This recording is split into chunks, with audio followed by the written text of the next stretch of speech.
The former nurse, Lucy Letby, has been found guilty of murdering 7 babies and attempting to kill 6 others at the Countess of Chester Hospital between June 2015 and June 2016. Babies who seemed to be doing reasonably well would suddenly collapse. Lucy Letby was the common factor. The verdicts make the 33-year-old Britain's most prolific baby killer. Lucy Letby, I sentence you to imprisonment for life. This was a podcast about one of the most anticipated criminal trials for years. It's now a podcast about one of the worst serial killers in modern times. At 12:52 p.m. on Friday, August the 18th, 2023, we brought you the news that a neonatal nurse was guilty of killing babies in her care.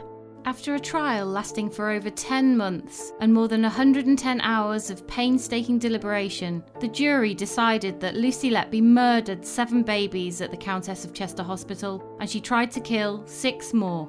She was cleared of 2 further charges of attempted murder, and the jury could not reach verdicts on 6 further allegations.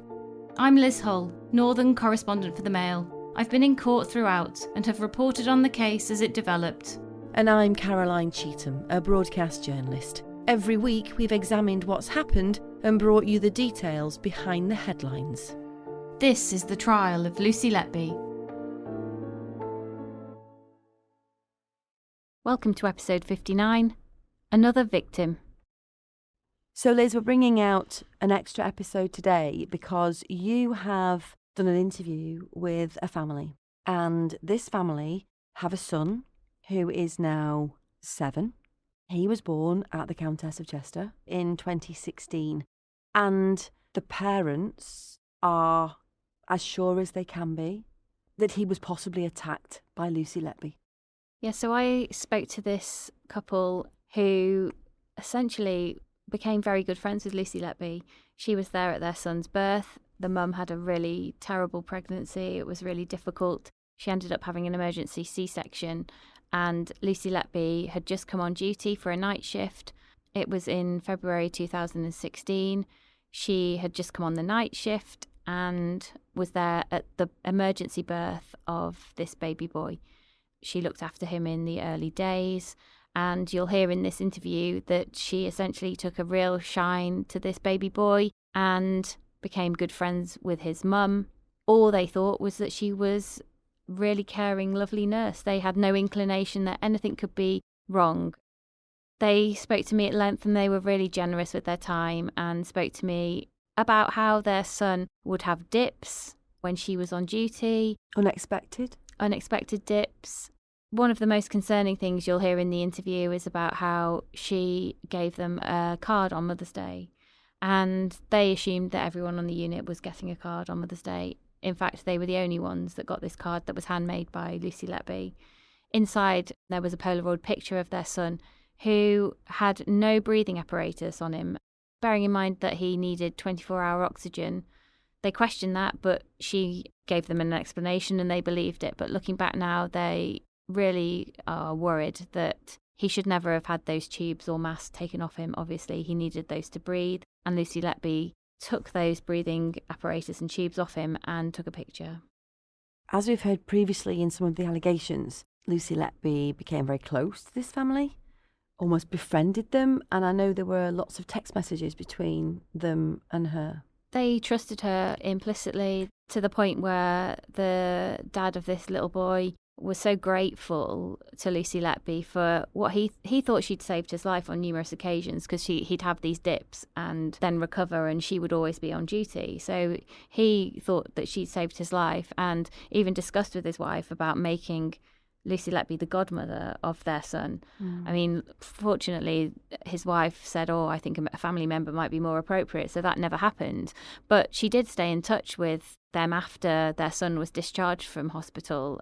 Do we know, Liz, why this little boy wasn't part of the charges?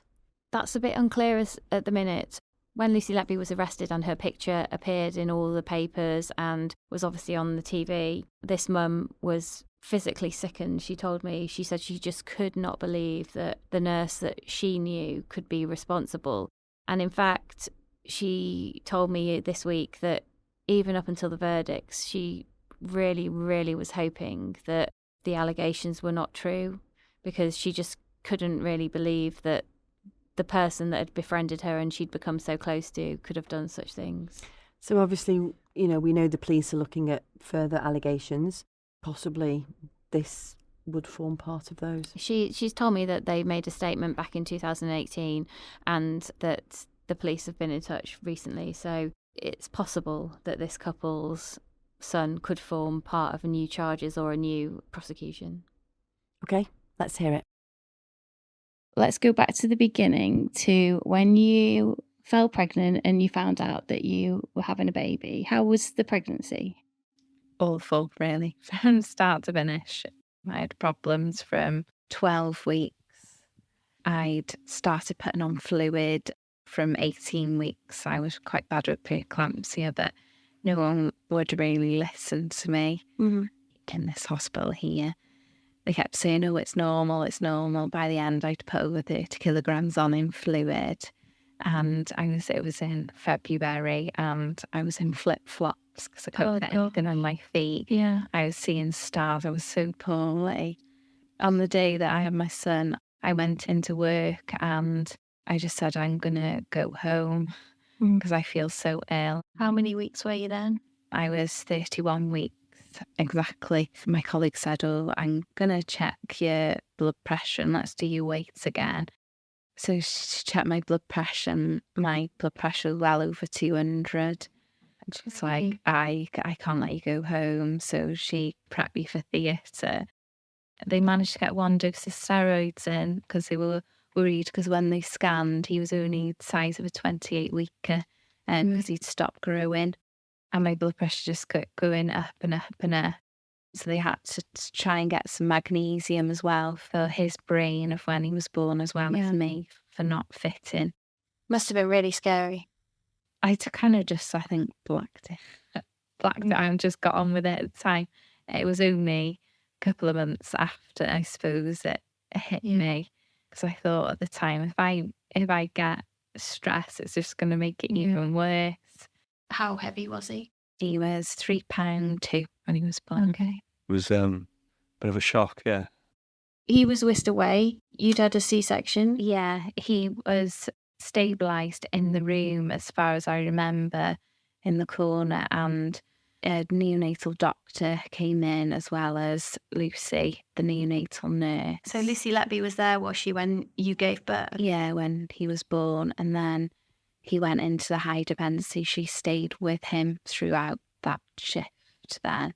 What do you remember of her from then?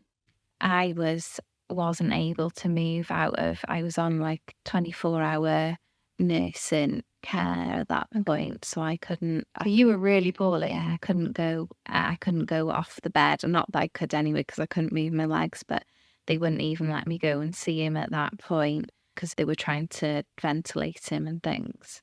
So Lucy Letby went with your son up to high dependency and booked him in, I assume. Yeah. And what do you remember of Lucy Letby? I gotta be honest, she was nice. I can't lie, she was nice. Couldn't seem to do enough for you. Yeah, she was always around him, and so I said she couldn't seem to do enough for you. And I'd never been in that situation before, and she seemed to sort of try her best to put your mind at ease. Yeah. That's the best way I could sort of describe her at the time, yeah. And she was explaining everything when I went up there in the wheelchair for the first time. I think it was about 48 hours after he was born. And she was explaining everything that was like happening, because he was on the ventilator. Was he in room 1? Yeah. Yeah, he was in room 1, was he? Yeah, he was in room 1 for quite a while, wasn't he? So as you walk in from the corridor, it's the first bed on your right. So you got the window there. Yeah. And then his incubator was just right there. So I can still picture the room. Yeah. So still picture the whole unit. Tell me a bit about what happened after that. After that, he was on the ventilator for 5-6 days, and then he was moved on to high flow CPAP. Mm-hmm. And it just seemed that every single shift that Lucy had, that she wanted my son and always named him as her favourite and said that quite a few times. It's like she took a shine to him. Yeah, I think, and to us really, because it's a different setting from a normal hospital setting. And you're vulnerable, aren't you? You know, Yeah. first baby, had a horrible pregnancy, horrible experience for birth, and you kind of put your trust in nurses to look after you. Yeah. We're just going to pause the interview there, Liz, briefly, because we wanted to play you a video that was taken of their son within a few days of him being born. Because the audio's not that clear, we just thought we'd explain what you're hearing. And what you're hearing, Liz, is Lucy Letby over the cot of this baby boy. Yeah, you can hear her kind of cooing over the baby and talking about, oh, look at him, he's got so much space in the cot, because he was tiny. He was, you know, we've heard he was 3 pounds 2 ounces. The video was taken by his dad, and you can hear Lucy Letby encouraging them and saying, oh, you know, your baby's doing fine, he's got lots of space in this cot. So here's the audio from that video. There's me having what I was having, and You're a good old wriggle around there, aren't you? It's proper starfish. Yeah. It's all sort of got all this space to move around. So she was there day and night from when she was on shift with her, and we'd have long conversations with her, especially at night time, and it was quite quiet. What did she talk about? She talked about her parents a lot. She really thought the world of her parents, her cats. There was a couple of times where she was going out with the other nurses and she talked about that, just life in general. You said to me you came to kind of think of as a friend, really. Yeah. She was just very, very, very friendly. And she was messaging you outside of work when she wasn't there and you were there, asking you about him? No, it was after my son was discharged that she added me on Facebook. So let's just go back a bit. So he's in room 1, he's ventilated, so he's pretty poorly. Yeah. What happens then? He had very ups and downs, but they told us obviously that is completely normal for them to go 2 steps forward, 1 step back all the time. And it was a case that he'll get there when he gets there. There was a few cases where he had a lot of blood in his nappy one day, and Lucy was his nurse. She brought it to the doctor and said, oh, I found he's got a lot of blood in his nappy. And they thought he'd had like a twist in his bowel, but then couldn't find a reason why. And it was a lot of blood was in his nappy. Right. So how long was he on the ventilator for?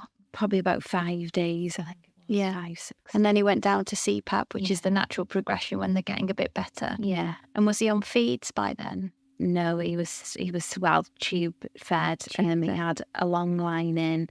They then had to take the food away again, the milk away, and do everything on the IV drips again. Because they were worried that we've heard in the trial that there's this problem that premature babies get quite a lot called neck, which is a problem with their bowel because they can't cope with feed. So if they suspect that at all, they take them off feeds, don't they, straight away? Yeah. And did he do okay after that, or were there other occasions where you were worried about him? There was quite a few occasions with his oxygen levels, and she did quite a few pictures for us when she was on shift, especially at night time. And she said that she was cleaning his incubator out and changing all of his tubes and things. And she used to take pictures of him with like nothing on when he should have been on high flow at that point. So you mean she took the oxygen away so she could take a picture for you? Yeah. I think it could have been Mother's Day. We had like a handmade card, and we assumed everyone on the ward got one. Just a nice thing that they were doing. Inside was a picture of my son with no breathing equipment. So I said, oh, well, where's his breathing equipment? And she said that they take it out to clean and to sterilise, or to basically just clean it. So oh, right, that's great, thank you. And then obviously now everything's come to light. I should have questioned more. Well, he needs that to breathe. He's not breathing. Another time I didn't. I just said, so thank you, and I should have questioned it more really. But at the time I didn't. And it was I think it was for Mother's Day, wasn't it? I'm sure it was. And it was a blue card. I remember with obviously it's handmade blue card with his picture inside. I can't remember exactly what she wrote, and she said that I thought you'd like a picture of your son without any breathing equipment. And at the time we just said thank you, and it was great, and we assumed everyone on the ward got one. I know, we do know now that they did. No, they didn't. Right. You try and protect your kids as much as you can, and I think on that point I didn't know, but I feel like I let him down. So at that point I didn't know, but I should have questioned it further. And obviously with my other child, the whole time he was in hospital, we've questioned everything. But that's obviously because we've gone through this and we know what's happening. We've questioned everything. So there's the blood in the nappy. There's the picture without the tubes. Is there any other incidents that you were looking back at? 2 or 3 pictures without any breathing apparatus. And I questioned her again. She said, "Oh, I just thought you'd like a few pictures of him with no tubes on." Whereas the first time she said, "I thought you'd like one picture of him with no tubes on." After that, they then introduced milk again slowly. He then moved into room 2. He was in room 2 a couple of days, and we went there probably about 6 o'clock in the evening. And one nurse, I won't say her name, but one nurse came in and after they'd done handover, because we went for something to eat. So we went back in after, and this one nurse that also was, lovely and couldn't do enough for you, said, "My gosh, I can't believe how annoyed that Lucy was that she didn't have your son tonight." And I said, "Oh, right, okay." And she said, "Oh, she's got another child, but she asked me about 4 or 5 times, can she swap to have your son?" And at the time we thought, oh my gosh, that's lovely that people are fighting over having a child and that they want them. And this nurse couldn't get over how really, really irate that she was about it. Angry? Yeah. She'd asked her about 4 or 5 times that she wanted to swap. And she'd refuse? Yeah, and she said, "No, I've got him tonight."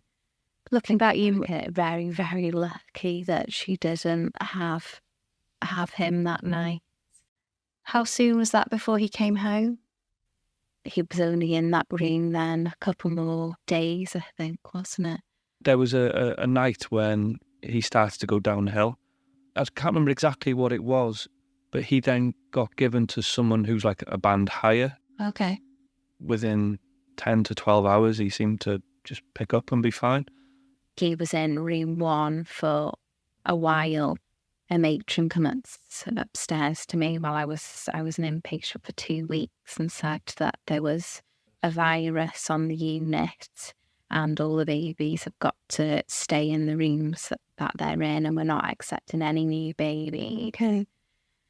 And she seemed very panicked, and we were thinking at the time, oh my gosh, what is this virus? What is going on? We were 7 days before we were even allowed to hold them then. You couldn't hold him until he was 7 days old? Yeah. It was actually Lucy that said, oh my gosh, have you not held him yet? And I said, no, because they've said they've got this virus, and he was the only one that apparently didn't have this virus. Right. That they didn't want him getting it because he was so small and, he was still on the oxygen things at the time. And she said, oh my gosh, we not got him out. And I said, no. So it was her that got him out for the first time for us, and again, couldn't do enough for us. So we've got the blood in the nappy. She's taking the pictures without the tubes. You talk about the dip when she's on duty. Did either of you suspect her at all, or? No, not at all. We just assumed it was normal for a baby in that sort of condition to have good days and bad days and highs and lows kind of thing. Mm. Nothing about her behaviour kind of triggered you? Not at all. I felt physically sick when I saw her picture. When she was arrested? Yeah, because if for anybody you'd think it'd be standoffishness, she would have completely been bottom of the pile of anybody that I would ever think. So he comes home and then she's messaging you on Facebook. And I've seen those messages and, you know, they appear to be like as if she was a friend of yours. Yeah. She seemed very concerned about his breathing. Yeah, she did say, is there anything on the messages, or was it anything to do with his breathing? Which then takes you back to the fact that, you know, she took the breathing things off him, and was she asking if it was anything to do with what had happened there? But looking back now, you must think, my God, he's had such a lucky escape, hasn't he? Definitely, yeah. Have you been following the trial? No, not at all. Because we've got another son that was born in the same circumstances and going through a rough time with his medical issues. And I'd asked the police when they last phoned me that I didn't want to be really kept informed of it. And I didn't want to know anything about the trial until it had finished and what was the end outcome, really. Just too much. Yeah, because I knew that a lot of the parents would probably have exactly the same experiences as us, and it was quite frustrating in a way for us, knowing that we'd been in that same situation and our son wouldn't get justice for what's probably been done. Yeah. Because we've had exactly the same experience. Do you feel like she did attack him at some point? I 100% know that whatever was done with his oxygen and things like that wasn't right now, because they were so careful with our other son. They had to have oxygen right by him. When they were changing it, they did it so quickly. It wouldn't have been enough time to go and get a camera, come back, take a picture, and then... So just for us to explain, you've got another baby son who was born prem, who also needed support. God knows how you coped with having another baby born in that situation after what you've been through. But you know from experience now, from seeing how the nurses behaved with him, that what she was doing was not best practice. No. Incorrect. She should never have taken those tubes away from him. No. And as well, that a lot of like the medication, she just seemed to just do it, rather than, whereas we've just been now, there were so many checks. Whether the checks were done behind the scenes, I don't know. But it appeared like she wasn't as meticulous as Yeah. the other nurses. Yeah. Whether there was a reason for that, because obviously he had a lot of IV drips and a lot of things going into him, as in like the vitamins and minerals that he needed when he wasn't having milk. And you mentioned the police, so you have spoken to the police, have you? Yeah. Yeah, and given a statement. Yeah. I don't know if you've seen this, the police are saying they're now examining every single baby that went through the neonatal unit of the Countess and Liverpool Women's. So that's 4,000 babies. Your son obviously will be included in that number. Do you hope that he might be included in, you know, some more charges? It's probably not a hope, but we know with how close that she was to us and our son, of how she reacted with him, that probably is the case. And I think that every child that has had anything done to them by Lucy should have justice. For every single family should have justice for what's been done, because obviously it's not right, is it? Your wife said to me there was a point where you wanted her to be your son's godmother. Yeah. Just talk me through that a bit. When he was in the hospital, she couldn't do enough for you. I just thought, I don't know, I just thought at the time that it'd be like just like a nice little touch if we'd asked her. And obviously she kept in touch with my partner after he'd come out of hospital. I thought, you know, she's taken a real interest in his life. At the time I thought, you know, she's worked tirelessly to keep him alive. She was at his birth. Yeah. What do you think about that now? I try not to. Yeah. Like, to be honest, I try not to. What do you hope for what happens for the police investigation? Clarification. Just a definite answer of did she do something or did she not to my son. What do you think about her now? Just really sickens me that she could ever do anything like that, and it's quite mixed emotions for us, really. I mean, all we can see is manipulative that she was with us, and nice and kind and caring, that it would be easier to really, really hate her if she wasn't like that. Is he 7 now? Yeah, 7 now. 7 now. He's doing very well. What does he like doing? Just give us an idea of what he's into. Horse riding. Horse riding? Wow. Got a He's got a horse? Yeah. Wow. 2? He loves it. Oh, does he? One thing that he really, really is passionate about is the animals. Well, thanks so much for talking to us.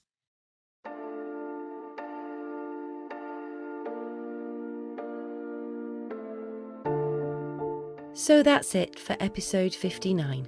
We'll be back again next week as usual. You can catch more of our post-verdict episodes on Mail Plus or wherever you get your podcasts. You can give us a rating and you can share the podcast. You can also follow me at Liz Hull or send us an email at thetrialoflucyletby@gmail.com. You can also follow us on Twitter at Lucy Letby Trial or follow me at Radio Caroline. See you then.